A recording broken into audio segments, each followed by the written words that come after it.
Ladies and gentlemen, there she sits, poised, perfect. Not a hair out of place, not a word out of turn. She doesn't cry anymore, not because she's strong, but because the tears dried up years ago when the people she trusted taught her never to trust again. She's the kind of woman who walks into a room and makes the whole place feel like ice. You don't touch her heart. You don't get too close. She's learned. She knows. And if you're listening now, maybe, just maybe, you are her. This isn't just a speech, it's a summons. Not for applause, not for pity, but for truth. Because what if I told you that trusting no one is not strength, but a sign your soul is bleeding out in silence? What if I told you there's a better way? Stay. Stay because the healer is calling out to the woman whose walls have become her world. Stay because you don't need to die with armor still strapped to your chest. Stay because today might be the first day you trust again. You see, trust is not a luxury for the naive. It's the oxygen of the spirit. Without it, you are gasping, but don't even know you're suffocating. She didn't start this way. She was once a girl who believed every promise, who laughed with her whole body, who loved like she'd never be broken. But then, it came, the betrayal, the wound, the silence when she needed a voice. She was dropped, disappointed, and perhaps abandoned by someone she thought never would. And so she made a vow, not out loud, but deep inside. Never again. Never again would she trust someone enough to be hurt. Never again would she hand her heart over. And she thought that vow made her strong. But it didn't. It made her untouchable. It made her alone. Listen to me. There is one who has never lied. There is one who has never abandoned you, not for a moment. Even when you locked every door, he stood at the threshold, waiting. He doesn't want your perfection, he wants your permission. Permission to come into the places you said no one would ever enter. Permission to soften what you've hardened. Permission to make you feel again, to trust again. The woman who trusts no one doesn't need another motivational quote. She needs resurrection. She needs to feel life pulse again in the dead parts of her soul. There is always a reason why a woman stops trusting. Trust does not vanish in a moment. It erodes over time, chipped away by a series of painful moments, disappointments and wounds that go too deep for the surface to ever show. When you meet a woman who trusts no one, you are not meeting pride, you are not meeting arrogance, you are not even meeting strength. You are meeting pain, carefully disguised, beautifully veiled, and fiercely guarded. She wasn't always that way. There was a time when she was open, perhaps even too open. She gave easily, she believed the best in people, she assumed others meant what they said, and in her innocence, she made the greatest leap of faith anyone ever makes. She trusted, not because she had to, but because it was her nature. Trust is the default posture of a heart that has not yet learned to be afraid, but it only takes 1 or 2 moments, sharp enough, deep enough, to change that posture forever. Maybe it was a parent who walked away. Maybe it was a lover who said one thing and did another. Maybe it was a friend who used her secrets like weapons. Maybe it was the silent abandonment of people who were supposed to protect her. Whatever the moment was, it cracked the lens through which she saw the world. It's not just that she doesn't trust others.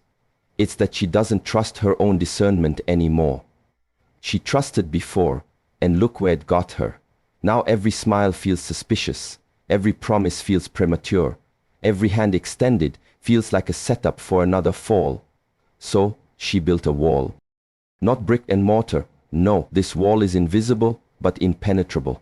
It's made of sarcasm, silence, distance, busyness, and a curated kind of strength. People admire her. They say she's composed, sharp, independent, but they have no idea that what they admire is actually her defense mechanism.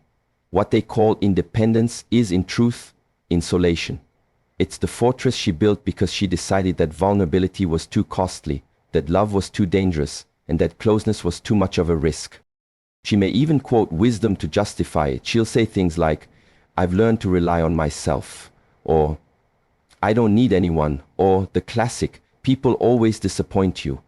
She has made peace with solitude, not because she enjoys it, but because it's predictable. She'll trust herself, her schedule, her instincts, her to-do list. But open her heart again? No. That feels like asking to bleed again, so she doesn't. And the world goes on applauding her strengths while never seeing her scars. But God sees. And He doesn't call her cold. He doesn't call her cynical. He calls her wounded. And in His kindness, He doesn't shame her for the wall she built. He understands why it went up in the first place. He saw every betrayal. He saw every night she cried herself to sleep, every prayer she whispered in the dark that no one ever responded to. He was there when her hands trembled as she let someone in, only to be left with less than she gave. He knows. But even though He understands, He also calls her out. Because the wall that once protected her is now choking her. It's keeping out the very things her soul aches for. Intimacy, love, softness, healing. The wall that once felt like wisdom is now a barrier to the blessings He wants to pour into her life. He can't bless a woman hiding behind suspicion. He can't heal a heart that refuses to admit it's still bleeding.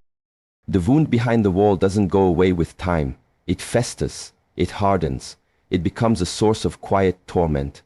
The woman who trusts no one might function well in the world, might even excel, but inside, she's numb. She doesn't even know how to reach for help anymore, because she's trained herself not to need it. But her soul is crying out for connection. Her spirit is longing to be known, to be held, to be safe again. There comes a moment when a healer will stand before her, not with demands, but with tenderness, not with a lecture, but with love. And He'll say, "Let me in. Not everyone deserves your trust, but I do. I will never lie to you. I will never leave you. I will never use you. I have waited on the other side of your wall for years, not because I couldn't tear it down, but because I wanted you to open it willingly." The wound behind the wall was never meant to define her, it was meant to be healed, and healing can only come when she dares to feel again, when she dares to believe that trust is possible, not because people are perfect, but because He is. And from that trust in Him, the power to trust others, wisely, gently, and with discernment, can be restored. The woman who trusts no one is not weak, she is wounded. But wounds can heal, walls can fall, and the heart that shut down can beat again. Even hers. There is something seductive about control. It gives a sense of safety, of clarity, of order. When everything outside of you feels uncertain, shaky, and unreliable, control becomes the anchor. But here's the truth no one wants to admit. The need to control is not strength, it is fear in disguise. And the woman who trusts no one often becomes the woman who clings to control like it's her only salvation. She doesn't call it fear, of course. She calls it discipline. She calls it responsibility. She calls it having standards, knowing her worth, protecting her peace. And while those things are good and necessary in balance, for her they have become a fortress of rigidity. Underneath her meticulous routines, her carefully managed schedule, her always put-together demeanor lies the deeper truth. She's terrified of what might happen if she lets go. She believes that by controlling every detail, she can prevent pain. If she never depends on anyone, no one can fail her. If she keeps people at a distance, no one can hurt her. If she handles everything herself, no one will have the chance to disappoint her. But this control is not freedom. It is slavery of the most deceptive kind. It's the illusion that she is safe, when in fact she is trapped. There's a loneliness that comes with being in control all the time. She may be surrounded by people, but none of them truly know her. Why? Because she doesn't allow them to. Vulnerability would mean releasing her grip. It would mean letting someone into the sacred, private, unpolished parts of her life. And she doesn't trust anyone enough to do that.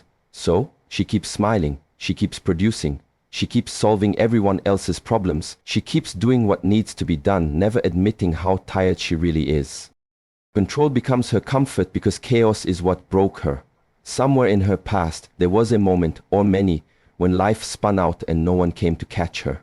A crisis that no one shielded her from, a storm she had to survive alone. She remembers that feeling too well, the terror, the helplessness, the abandonment. So she vowed never again. Never again would she feel that powerless. Never again would she need someone and be met with silence. Control became her shield and she wore it well. But in building her own fortress, she unknowingly locked herself inside. God never created her to carry that weight. The burden of running everything, fixing everything, protecting herself from every possible outcome that was never meant to be hers. It's too heavy, and though she has become skilled at managing life on the outside, her soul is exhausted, her sleep is shallow, her peace is fleeting, and her heart is never still.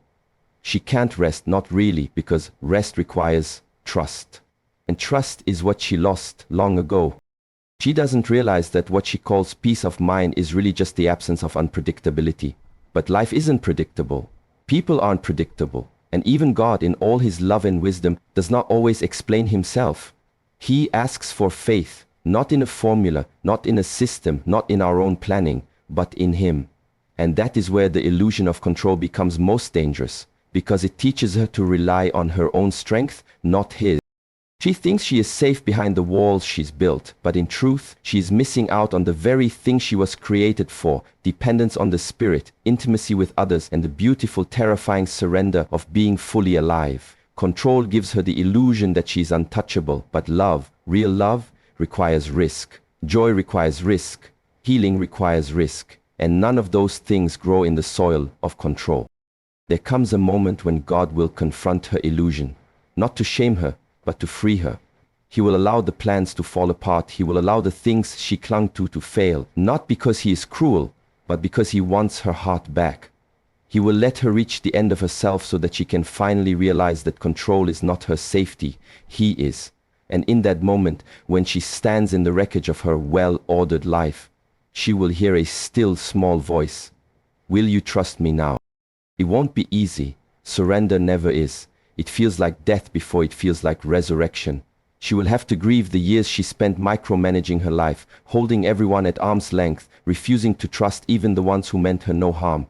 But if she says yes, if she dares to loosen her grip and lean into the unknown, she will find something far greater than control. She will find peace. Not the kind she manufactured through routine and precision, but the kind that passes all understanding. True peace doesn't come from knowing what's next. It comes from knowing who holds you. It comes from placing your future, your wounds, your needs into the hands of the one who never sleeps, never changes, and never fails. Control is the illusion. Trust is the reality. And until she makes that exchange, she will continue to live in a beautiful cage of her own making. But the key has always been there, held in nail-pierced hands. All she has to do is let go. When a woman trusts no one, she often learns to rely on herself, not out of arrogance or selfishness, but out of necessity. Trust was given and broken, hopes were placed in others and dashed, so she made a decision deep inside her soul. She would carry her own burdens, walk her own path, and solve her own problems. This self-reliance at first seems like strength, an admirable quality, but underneath that armor, it is often a substitute for something far greater, something deeper. Faith. Faith is not just believing in something unseen. It is surrendering the need to be the one who holds it all together. It is recognizing that no matter how capable, clever, or hard-working we are, there is one who is greater and who longs to share our load. But the woman who trusts no one often refuses this help. She says, "I've got this," because admitting otherwise feels like weakness, like failure, like inviting more pain. So instead she becomes her own God, her own refuge, and her own deliverer. The danger is that she is building a life on a foundation of sand, believing it to be rock. The path of self-reliance often begins with small compromises. I can handle this on my own. I don't need anyone's help. I'm responsible for my own happiness. These thoughts may sound reasonable, even healthy in moderation, but when they become the default, they choke out faith. She becomes convinced that relying on God is too uncertain, too passive, or even too risky. She confuses faith with passivity, when in truth faith is the most active thing there is. It is the courage to release control and place trust in the one who never fails. Self-reliance asks, "What if I am not strong enough?" Faith responds, "I am with you always." Self-reliance says, "I must figure this out myself." Faith says, "Cast your cares on me." Self-reliance believes it must carry the whole weight alone.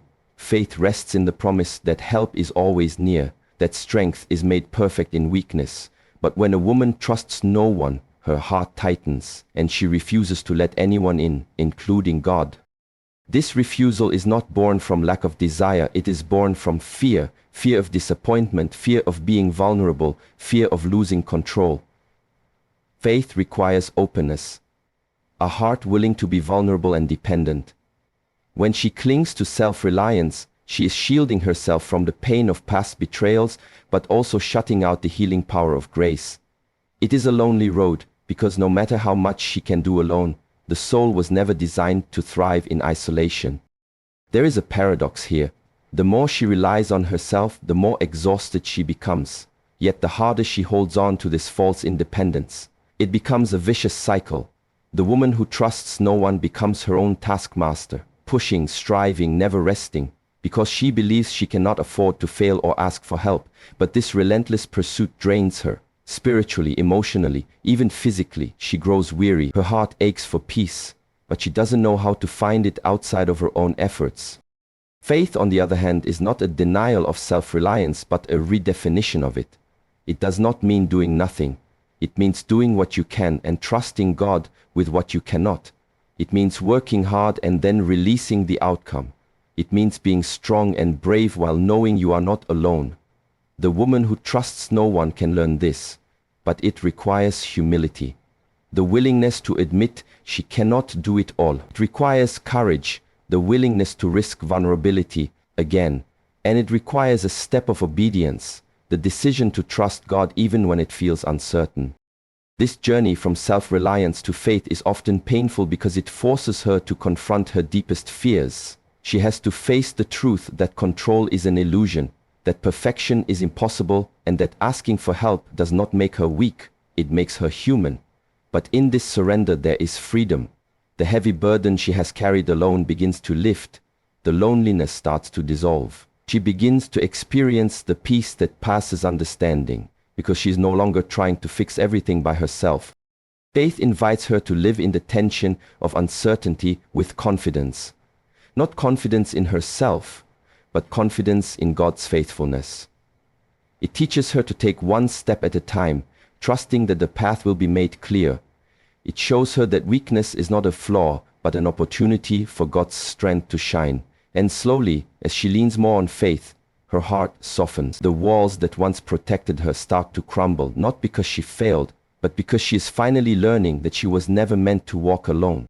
The woman who trusts no one is not beyond hope. Her story is not sealed in disappointment. Faith whispers to her soul, calling her back to the original design, to live connected, dependent, and loved. It beckons her to exchange her heavy load of self-reliance for the light yoke of Christ. It offers her a grace that never runs out, a love that never fails, and a presence that never leaves. When she takes this step, the woman who once trusted no one becomes the woman who trusts God first.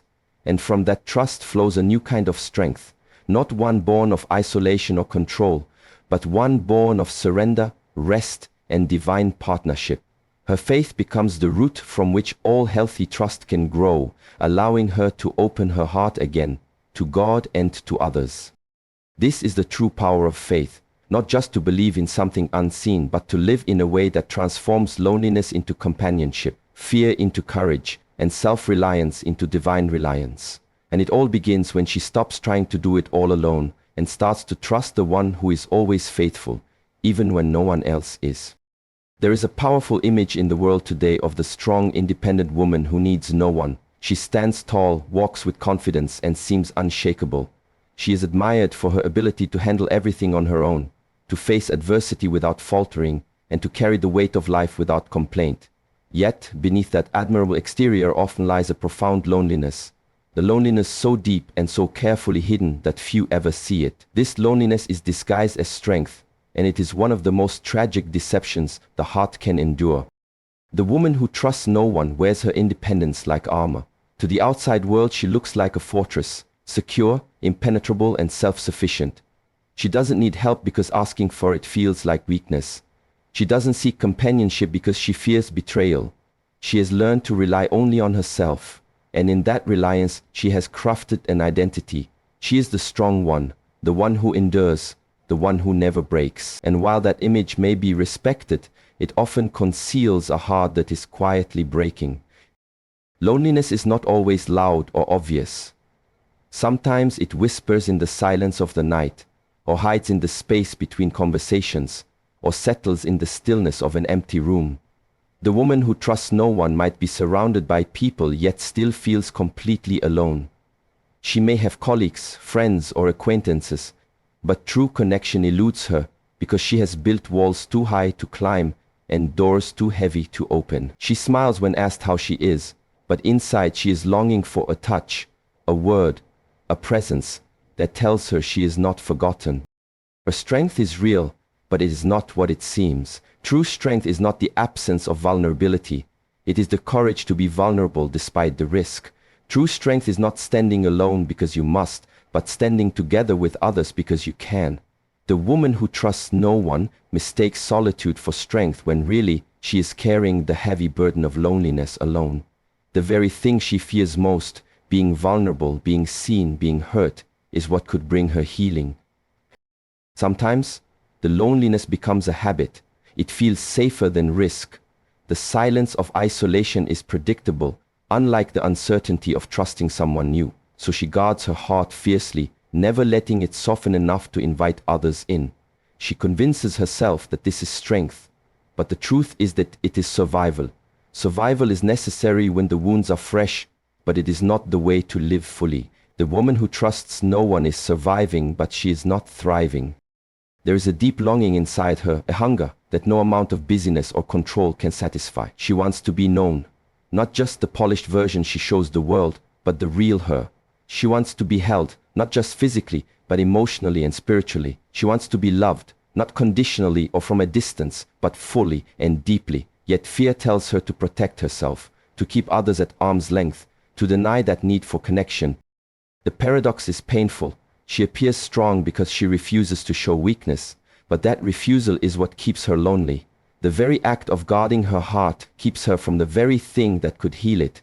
She is like a tree standing alone on a cliff, bending neither to the wind nor reaching for the sun. It looks majestic, but it is isolated and vulnerable to being uprooted by the next storm. This loneliness is not a punishment or a sign of failure. It is the natural consequence of a heart that has been hurt and has learned to protect itself. The woman who trusts no one is not heartless. She is heart-wounded. Her distance is a shield, but also a prison. And the greatest freedom comes when that shield can be gently lowered. There is hope for the woman who trusts no one, even in her deepest loneliness. Healing begins with the quiet invitation to be known and to know. It begins when she realizes that strength does not mean walking alone, but walking with others who carry her when she cannot carry herself. It begins when she understands that vulnerability is not a weakness, but the doorway to authentic connection. The process is not quick or easy. It requires courage, the courage to face the pain she has avoided, to open her heart to risk again, and to accept that not everyone will be trustworthy. But it also requires faith. A faith that there is one who is always trustworthy, who never abandons, and who can heal the deepest loneliness. As she begins to lower her walls, she will find that she is not as alone as she thought. There are hands ready to hold her, ears ready to listen, and hearts ready to love her, not because she is perfect, but because she is beloved. This is the kind of strength that transforms loneliness into companionship, fear into peace, and isolation into community. The woman who once trusted no one can become the woman who trusts in love again. Love that is safe, love that is true, love that heals. She will learn that real strength is not about how much you can endure on your own, but how willing you are to let others walk with you through the valleys and the mountaintops. Loneliness disguised as strength is a heavy burden to carry, but the day she chooses to lay that burden down is the day she begins to live fully alive. She steps out of the shadows of solitude into the light of belonging. She moves from survival to flourishing, and in that journey, she finds not just herself, but a family, a community, and a love that never fails. This transformation is not just a change in circumstance, it is a rebirth of the heart. The woman who trusted no one becomes the woman who can trust again, because she knows that to be truly strong is to be truly connected, and that connection brings freedom, healing, and a joy that cannot be taken away. The power of surrender is often misunderstood. In a world that prizes strength, independence, and control, surrender is sometimes seen as weakness, defeat, or giving up. But the truth is that surrender is one of the greatest acts of strength a woman can embrace, especially the woman who trusts no one. Surrender is the moment when she stops fighting alone and begins to release the heavy burden she has carried for so long. It is the gateway from isolation to connection, from fear to faith, from emptiness to fullness. The power of surrender transforms everything because it invites the presence of God to take the lead where her own strength has fallen short. For the woman who trusts no one, surrender can feel terrifying. She has built her life on self-reliance and control, believing these are her best defenses against disappointment and pain. To surrender feels like stepping off a cliff without knowing if she will fall or fly.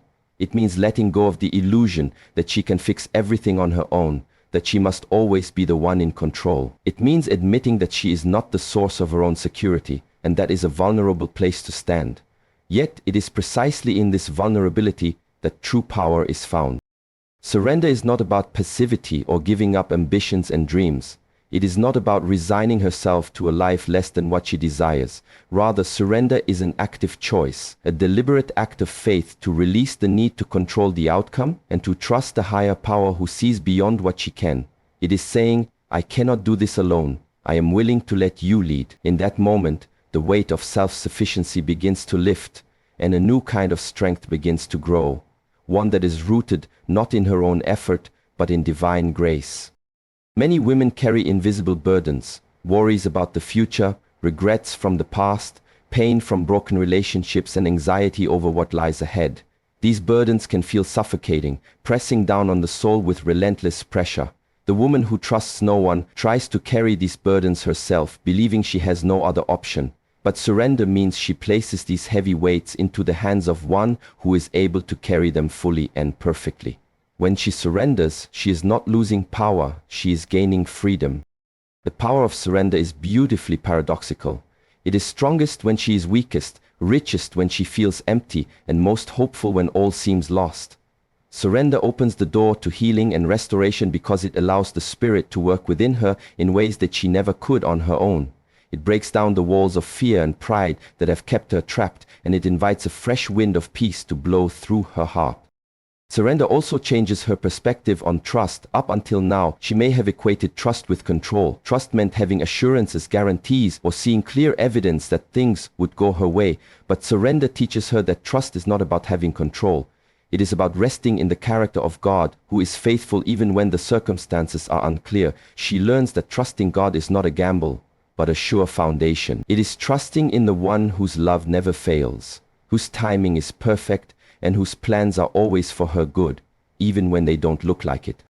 There is a beautiful freedom that comes when she surrenders. The need to be perfect fades away. The pressure to fix everything evaporates. She no longer needs to carry every worry or protect every corner of her life. Surrender releases her from the exhausting role of trying to be her own savior. Instead, she becomes a beloved daughter who can rest in the arms of her Heavenly Father.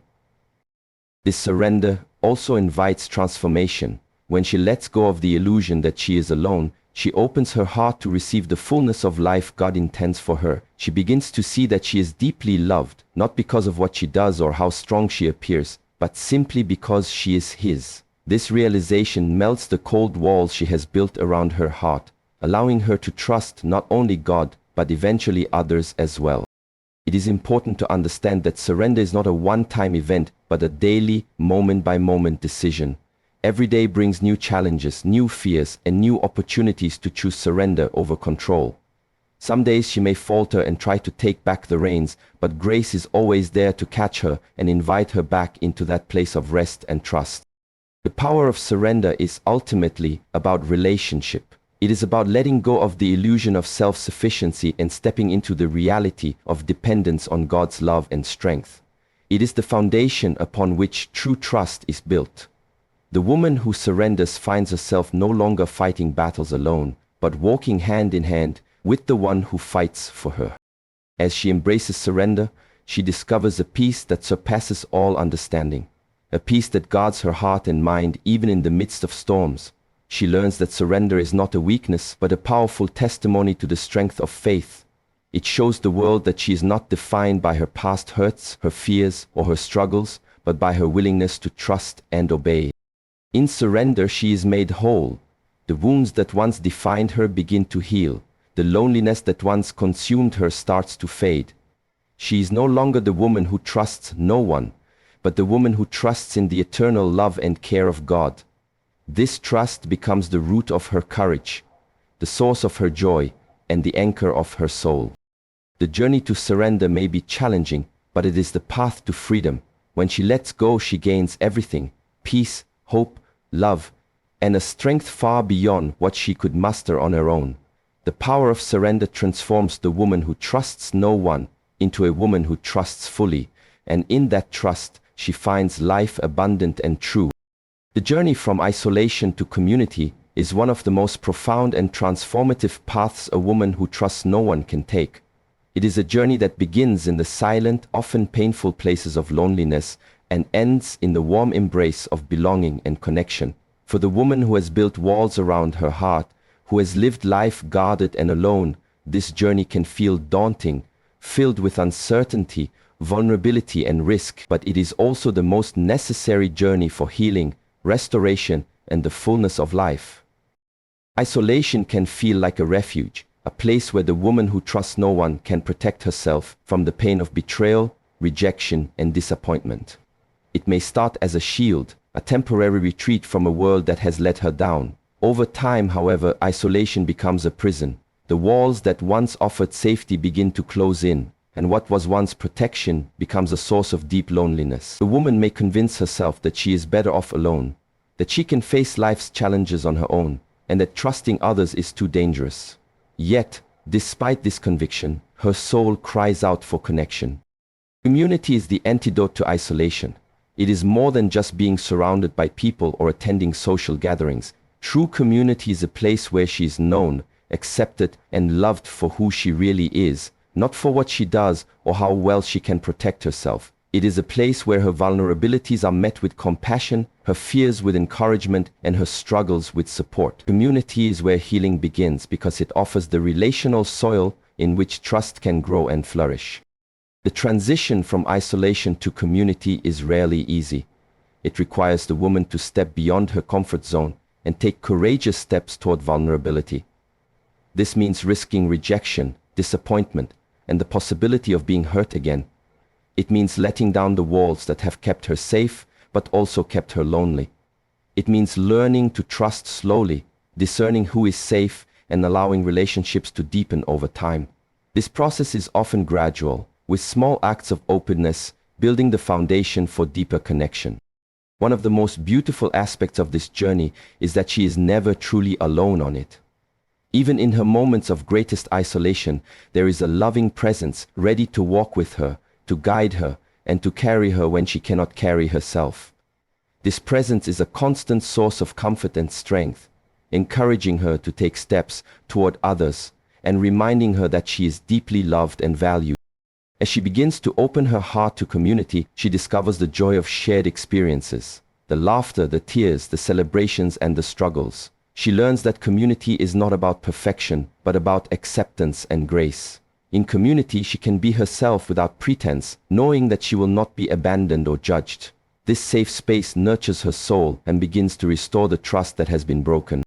Community also offers the gift of mutual support. The woman who once trusted no one finds that she does not have to carry her burdens alone. Others come alongside her to share the load, to offer encouragement, and to provide practical help. This shared journey lightens the weight of loneliness and empowers her to face life's challenges with renewed hope and strength. Moreover, community becomes a mirror reflecting God's love and faithfulness. When she experiences authentic relationships marked by kindness, patience, and forgiveness, she begins to understand what divine love feels like. These relationships become a tangible expression of grace, healing wounds that isolation deepened. Through community, she experiences belonging, a place where her soul can rest and grow. The journey from isolation to community also teaches her important lessons about forgiveness and reconciliation. She learns that trust once broken can be rebuilt, though it requires time, humility, and grace. She discovers the freedom that comes from forgiving those who have hurt her and from asking for forgiveness when she has caused hurt in return. This cycle of grace releases her from bitterness and opens the door to deeper healing and connection. As she embraces community, she finds herself becoming a source of strength and encouragement to others. The woman who once trusted no one becomes a woman who nurtures trust and hope in those around her. Her journey inspires others to step out of their own isolation, to seek connection, and to experience the healing power of belonging. In this way, community becomes not only a place of healing, but also a movement of transformation. This journey is not without challenges. There will be moments of doubt, fear, and setbacks. Relationships can be messy, and trust can be tested. But the woman who commits to this path learns that these challenges do not mean failure. They are part of the process of growth and transformation. Each step toward community strengthens her resilience, deepens her faith, and expands her capacity to love and be loved. Ultimately, the journey from isolation to community is a journey into the heart of God's design for human life. We were never meant to live in isolation, but in relationship with God and with one another. Community reflects the very nature of the Creator, who exists in perfect relationship and invites us to share in that relational life. When the woman who trusts no one embraces community, she is stepping into the fullness of life that was always meant for her. This journey transforms her from the inside out. She moves from fear to courage, from loneliness to belonging, from guardedness to openness. She discovers a new identity, not as a woman who must stand alone, but as a beloved daughter, sister, and friend, woven into the fabric of a community that supports, heals, and nurtures her. The power of community is profound. It restores hope where there was despair, joy where there was sorrow, and connection where there was isolation. It teaches her that she is not defined by her past wounds or her fears, but by her capacity to love and be loved. In community, she finds her place, her voice, and her strength. The woman who once trusted no one becomes the woman who trusts again. Trust in God, in herself, and in others. This trust is not naive but wise, built on the experience of grace and the ongoing work of healing. And with this trust, she walks forward into a life marked by peace, joy, and the deep satisfaction of belonging. The journey from isolation to community is a sacred path, and it is open to every woman willing to take the first step. It is a journey of hope, healing, and new beginnings. And it is the journey that leads her home, home to connection, to love, and to the abundant life that was always meant to be hers. So, if that's you, let the healer into the fortress. Just a crack in the wall, just a whisper of surrender. And you'll see the woman who trusted no one can become the woman who walks in peace, in wholeness, in joy that doesn't need to be controlled. You were never meant to do this alone.